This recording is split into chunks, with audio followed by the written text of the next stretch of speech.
My name is Gwen Olson, and I am the author of Confessions of an RX Drug Pusher. I'm a 15-year veteran of the pharmaceutical industry, and I left in the year 2000.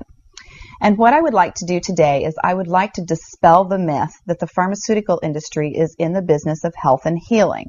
Because in fact, what the pharmaceutical industry is in the business of doing is disease maintenance and symptoms management.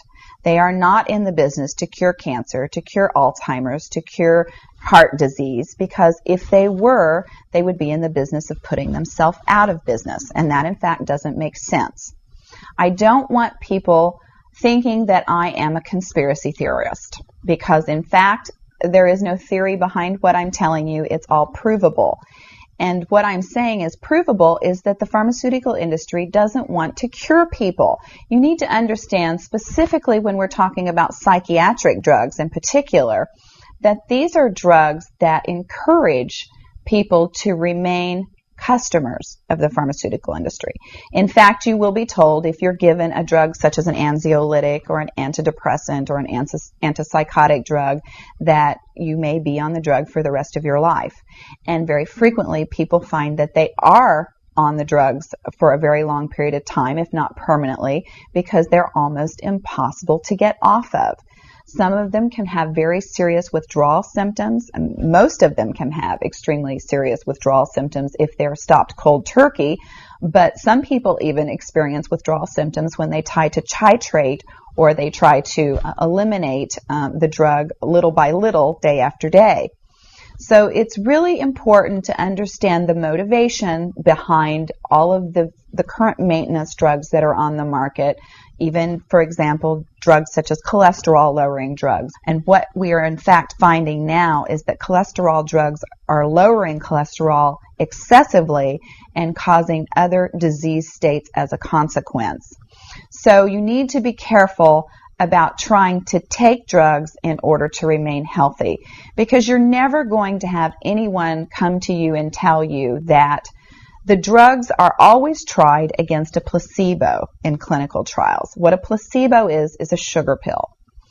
And in fact, many drugs are not found to be much more efficacious than the sugar pill. And in a case in point actually is the recent clinical trials that were released in the meta-analysis that came out of the UK on antidepressants, on the newer SSRI, selective serotonin reuptake inhibitor antidepressants. And what was found was the information that activists and other researchers have known for decades, was that antidepressants are no more effective than placebo, no more effective than sugar pills. But yet there are over 44 million people that have been taking these antidepressants, and a large number of them people that have mild to moderate depressive episodes. In fact, they prove that the antidepressants were not effective in anyone with the exception of some of the most severely depressed patients. And I can tell you from personal experience that there are a number of things that depressed patients can do to improve their mental status aside from drugs that are quite effective and in fact more effective than placebo. Another recent study that was released showed that exercise was in fact more effective than either placebo or the antidepressant drug that they were compared to. But just like Bill Maher said in his show, you know, we're never going to hear any ads on television that are sponsored by anybody saying, you know, the New England Journal just announced that exercise is twice as effective as antidepressants in curing depression. Ask your doctor if getting your butt off the couch is right for you. You know, you're never going to get that kind of good information, fair, balanced information, as long as pharma is funding the major TV stations, the advertising that supports those television stations, the major journals, and all of the advertising that supports the major journals. You just have to be commonsensical people and understand that the pharmaceutical industry makes 5 to 6 times the amount of money as any of the other Fortune 500 companies in the United States of America. They are not going to easily or readily give up that income. And we are, in fact, considered a human commodity. Our loved ones, our children, our elderly are considered cash cows that are preyed upon by pharmaceutical reps such as myself, who are encouraged to go in and build market shares without thinking about the consequences to patients, without knowing the misinformation that they are distributing, without being aware that the clinical data has been contrived, or that the patient populations have been cherry-picked, or that the side effects have been minimized and reported in such a manner that it doesn't present the information correctly. I spent 15 years in this industry. I was one of the best, but I'm here to tell you that the industry has run amok, that we are at a severe crossroads in this nation, and that we have got to take our power back, and we have got to start making the pharmaceutical industry accountable for their actions and for the defective products that they're putting on the market.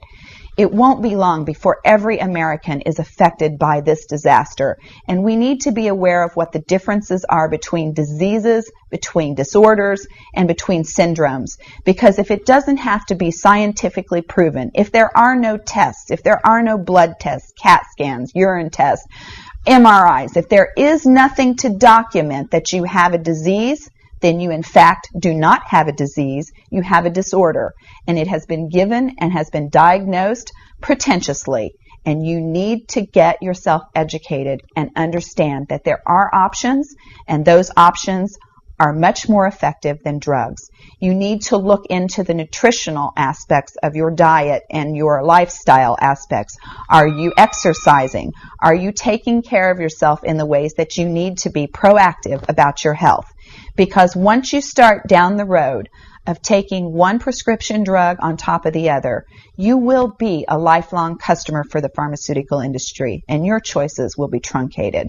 So I would like to ask you to please self-educate, be proactive, and share the information with others. The next victim could be someone that you love. Thank you.